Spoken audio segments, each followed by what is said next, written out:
এই কি অবস্থা আপনাদের? গতকালকে থেকে হচ্ছে একটা জিনিস হচ্ছে খুব বেশি শুনতেছি, সেটা হচ্ছে আপনার বরবাদ মুভির টিজার হচ্ছে আপনার এনিমেলের কি কপি। সো একটা জিনিস হচ্ছে আপনাদের মাথায় রাখা উচিত, এই বরবাদের ডিরেক্টর মেহেদী হাসান হৃদয় ভাই বলছে আমার গল্পটা হবে একদম হচ্ছে কি ভিন্ন এবং ইউনিক গল্প। তবে আমি বরবাদ তৈরি করব হচ্ছে আপনার এনিমেলকে দেখে, তারপর হচ্ছে আপনার মার্কো, এদের যেই ধরনের একটা ভাইলেন্স থাকে এই ভাইলেন্সটা দেখে হচ্ছে আমি কি মুভিটা তৈরি করব। মানে এইখান থেকে হচ্ছে কি নিছে সে। এনিমেল মুভিটা হচ্ছে যারা দেখছেন তারা যদি ইংলিশ মুভি দেখেন অবশ্যই বুঝতে পারবেন এনিমেল মুভিটার সাথে ইংলিশ একটা মুভির খুবই বেশি হচ্ছে কি মিল আছে, বেশ কিছু অংশ হচ্ছে কি মিল আছে। তার মানে এমন না যে সেখান থেকে কপি করছে। সো আপনারা যারা ব্যাপারটা বুঝেন না, আপনারা যারা হচ্ছে ওই ব্যাপারটা নিয়ে খুব বেশি কথা বলতেছেন, মেহেদী হাসান হৃদয় ভাই যেখানে বলেই দিছে হ্যাঁ আমি এনিমেল থেকে কি করতেছি, এনিমেল থেকে কিছু দেখতে পারি, কিছু শিখতে পারি সেখান থেকে।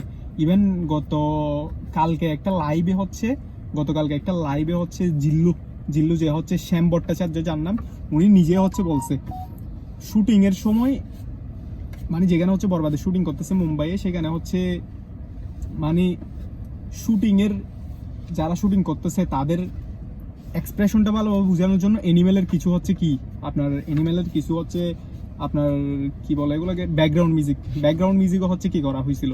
সো এনিমেল থেকে অনেক কিছু কি দেখছে, এনিমেল থেকে অনেক কিছু আপনার বরবাদ মুভিতে কি করছে। এমন না যে গল্পটা হচ্ছে বরবাদের মতো। সো আপনি যদি বলতে চান প্রত্যেকটা মুভির সাথে কিছু না কিছু হচ্ছে মুভির হচ্ছে মিল থাকে। এখন আপনি যদি সেটা নিয়ে বলেন এখান থেকে কপি, তাহলে তো আপনার ইন্ডিয়ার বেশিরভাগ বলবো না, ইন্ডিয়ার বেশ কিছু মুভির ক্ষেত্রে হচ্ছে ইংলিশ মুভি থেকে তারা কি নেয়। তার মানে এমন না যে হচ্ছে মুভিটা কফি। সো আপনারা যারা কফি বলতেছেন তারা হচ্ছে আজীবন কফি গিয়ে হচ্ছে কি শেষ করে দিতে পারবেন। আর বিশেষ করে হচ্ছে আপনার বরবাদের সময় আপনারা বলছেন কপি, তারপর হচ্ছে দরদের সময় হচ্ছে বলছেন কপি, প্রিয়তমার সময় কপি, রাজকুমারের সময় কপি। তাহলে অরিজিনালটা কি ভাই? আমাদের দেশে কি অরিজিনাল কিছু হয় না? ইভেন এমন একটা সময় ছিল যখন হচ্ছে মান্না ভাই ছিল আমাদের দেশে, তখন তো ইন্ডিয়ার মানুষেরা ইন্ডিয়ান মুভি যারা হচ্ছে করতো, ইন্ডিয়ার যারা ডিরেক্টর ছিল, প্রডিউসার ছিল, তারাই এমন বলতে পারেন মানে ইন্ডিয়ানরা হচ্ছে আমাদের মুভি কপি করতো তখন সেই সময়। সো আমাদের দেশের মুভির অবস্থা এখন একটু বাজে চলতেছে। তবে এই বাজে টাইমটাকে হচ্ছে কাটাই তোলার জন্য হচ্ছে শাকিব খান যেভাবে হচ্ছে ডেডিকেটলি কাজ করতেছে, মেগাস্টার যেভাবে ডেডিকেটলি কাজ করতেছে, সেটা হচ্ছে টু মাচ বলতে পারি আমরা। খুবই ভালো, বিশেষ করে বরবাদের টিজারটা দেওয়ার পর একদম ফাটাফাটি, যেমন এক্সপ্রেশন তেমন ডায়লগ তেমন অভিনয়। সো সব মিলিয়ে এটাই বলতে পারি বরবাদ 100 পার হবে সেটা।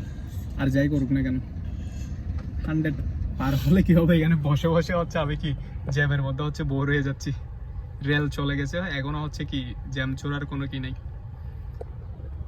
সো প্রত্যেকটা মুভির সাথে হচ্ছে কিছু না কিছু হচ্ছে মিল থাকে মানে এমন না যে হচ্ছে কপি। যারা কপি বলতেছেন স্পেশালি তাদেরই হচ্ছে মুভিটা আমি দেখতে বলবো।